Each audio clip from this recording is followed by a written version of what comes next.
बिल्कुल, real result आने के बाद थोड़ी-सी क्लैरिटी यहाँ पे आ गई है, लेकिन चूँकि आपने कहा कि अभी एक बीटीए हो जाए, तो ये जो रिस्क फैक्टर है, वो थोड़ा-सा कम होता हुआ दिखेगा। अनु सिंघल सर, इसके अलावा और कोई रिस्क फैक्टर आपको बाज़ार में दिख रहा है क्या, जिसकी वजह से बाज़ार थोड़ा सहमा हुआ है या फिर सहमा रह सकता है?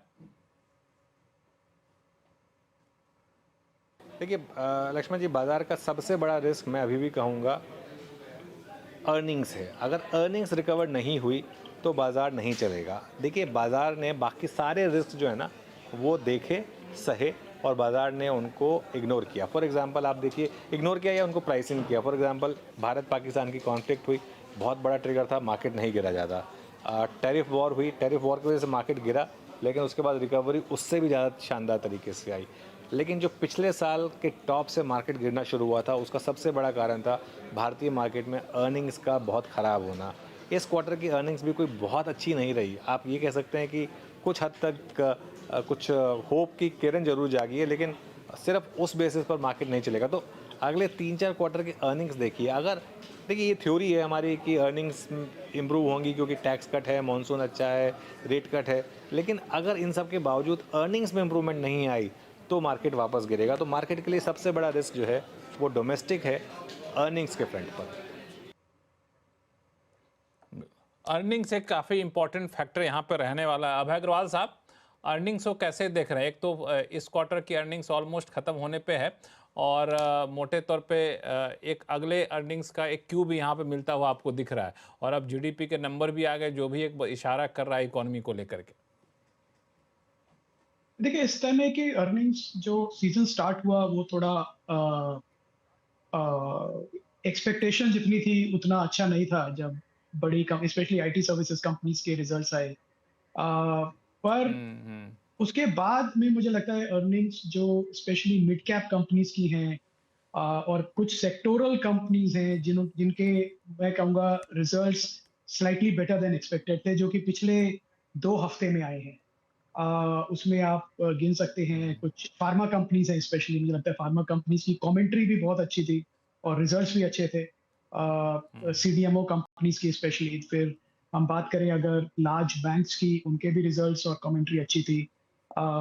फिर मैन्युफैक्चरिंग कंपनीज की, कैपिटल गुड कंपनीज की भी ओवरऑल अच्छी थी। पर उसके सामने जो डोमेस्टिक डिस्क्रिशनरी कंजम्पशन कंपनीज हैं उनकी वीक थी, थोड़ी कमेंट्री भी थोड़ी कॉशियस है। तो आई थिंक एक मिक्स्ड बैग है अर्निंग्स का। तो ये कहना कि हाँ सारा कॉर्पोरेट सेक्टर एक साथ आउट परफॉर्म करेगा, वो मुश्किल है अभी जो डेटा हम देख रहे हैं। पर इसमें अच्छी बात यह है कि लक्ष्मण जी, जो ग्रोथ कंपनीज है हमारी, जो मुझे लगता है कि यहाँ से मल्टी बैगर्स बनेंगी और मार्केट के जो कैपिटलाइजेशन, मार्केट कैप बढ़ेगा इंडिया का 5 ट्रिलियन से 6 ट्रिलियन, 6 से 7, उसमें जो ज्यादा पार्टिसिपेट करेंगी हमारी कंपनीज, उनके रिजल्ट्स और उनकी कमेंट्री काफी पॉजिटिव है। तो ये मेरे लिए एक बहुत पॉजिटिव सिग्नल है कि जो कंपनीज है महंगी है, जिनकी वैल्यूएशन पर ग्रोथ कंपनीज है 30 से 40 से 50% का ग्रोथ गाइडेंस दे रही, उनके रिजल्ट्स अच्छे थे और कमेंट्री अच्छी थी, बैलेंस शीट्स भी अच्छी हैं।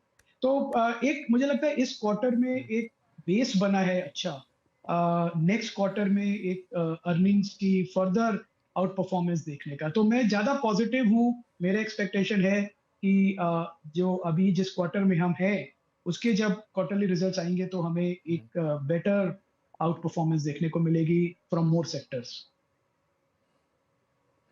बेटर आउट परफॉर्म करने को मिलेगा और ये आपने बड़ी अच्छी बात कही कि ये जो अर्निंग्स है उसने एक बेस को तैयार किया है। पंकज जैन साहब, आप इस अर्निंग से क्या क्यों ले रहे हैं?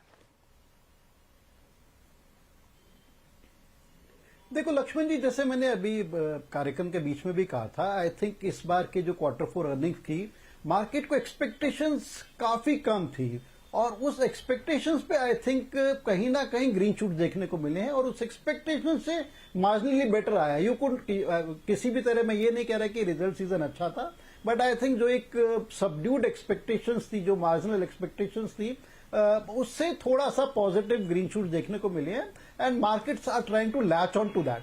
बट उसके अलावा 3-4 चीजें और मैं इसमें ऐड करना चाहूंगा। जिस तरह से जो हम बात कर रहे थे क्यों मार्केट इतना वॉलेटाइल तरीके से बिहेव कर रहा है। मार्केट में डायनेमिज्म काफी हो गई, डायनेमिज्म इन द सेंस चाहे वो सेक्टर रोटेशन हो, चाहे वो स्टॉक रोटेशन हो, चाहे अगर हम एफआईज की अगर हम जिस तरह अभी बात कर रहे थे कि थोड़े दिन पहले तक से till about February March they were aggressively selling, फिर हमने देखा कि बीच में काफी एग्रेसिव बायर्स बन गए थे। अगेन हम पिछले 10 एक दिन से देख रहे हैं काफी एग्रेसिव सेलर्स बन गए हैं।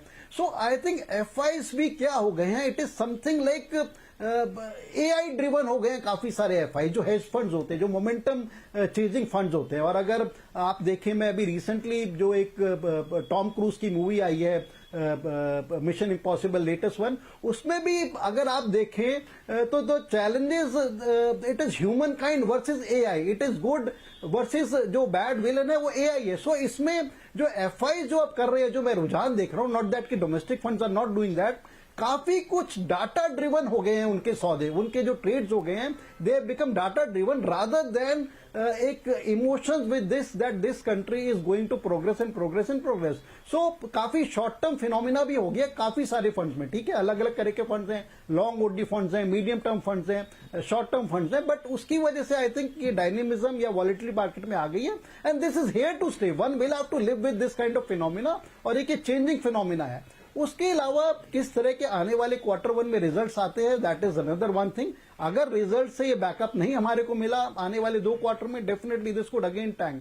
बट अभी ऐसी ऑप्टिमिज्म है, जिस तरह के हमारे जीएसटी के डाटा है, जिस तरह से बाकी हम देख रहे हैं कि इंटरेस्ट रेट कट आ रहे हैं या बाकी मार्केट में जो रुझान देख रहे हैं, I think there seems to be optimism in the market. और जिस तरह से डोमेस्टिक लिक्विडिटी आ रही है, सो इन सब चीजों के समीकरण देखें। उसके अलावा जो एक और चीज हम देख रहे हैं, बार बार जो डैम्पनर आती है, ये हमने पहले भी देखी थी कि जब जब मार्केट ऊपर जाता है हम देखते हैं कि प्रोमोटर सेलिंग देखने को मिल रही है, बल्क डील्स बड़ी बड़ी हो रही है। अभी हमने देखा जिस तरह से बैट ने आईटीसी की तरफ से एक मेजर सेलिंग देखने को मिली, इंडिगो की तरफ से मेजर सेलिंग देखने को मिली, और पिछले से 3-4 हफ्तों में करीब 40 से 50 हजार करोड़ रुपया मार्केट से सक आउट हो गया।